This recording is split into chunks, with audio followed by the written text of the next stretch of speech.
Hello everyone, this is the test data for my Week 8 data analysis. I recently gave an exam in my woodworking classes. The exam was a 45 question exam that focused on the radial arm saw, planer, joiner, and the table saw. It was given in two different classes. The test was broken down to 10 questions on each machine, but the table saw, which had 15 questions, to get a total of 45 questions. The test was given after the students had already completed safety quizzes on each machine, and many of the students had used the machines prior to this exam, so they had first-hand knowledge of each machine. As you can see, all the students' names have been removed, and in column 1, you're able to see the scores that each student received out of a possible 45 questions. In the next column, you're able to see the percent that the students received on the exam.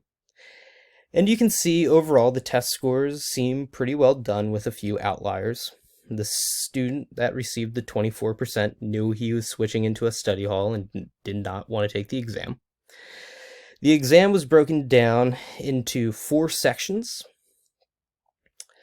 The first being the radial arm saw, and there was 10 questions on that, so I labeled out how many the students got in each section here.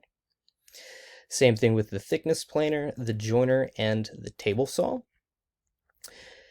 And as you can see down here, the percent average based upon each of those individual machines. The first category, the second and the third here, the radial arm saw, planer, and the joiner, were all out of 10 questions. And at the bottom, you can see that the students got an average of 89% correct on the radial arm saw and the planer. It did go down slightly for the jointer, and then the lowest one was an 84 on the table saw.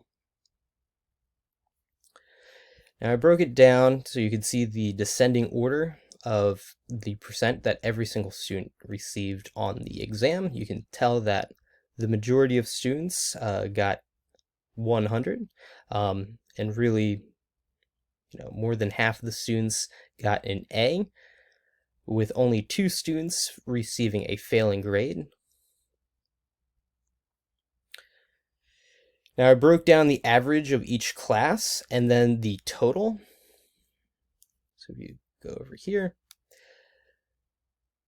in section 1, in the first class, the average was an 81 in that first section, and then the average was a 90.87 for section 2. So section 2 did do a little bit better. And then the total average for both classes was an 87%. Overall, I believe that the test was a success.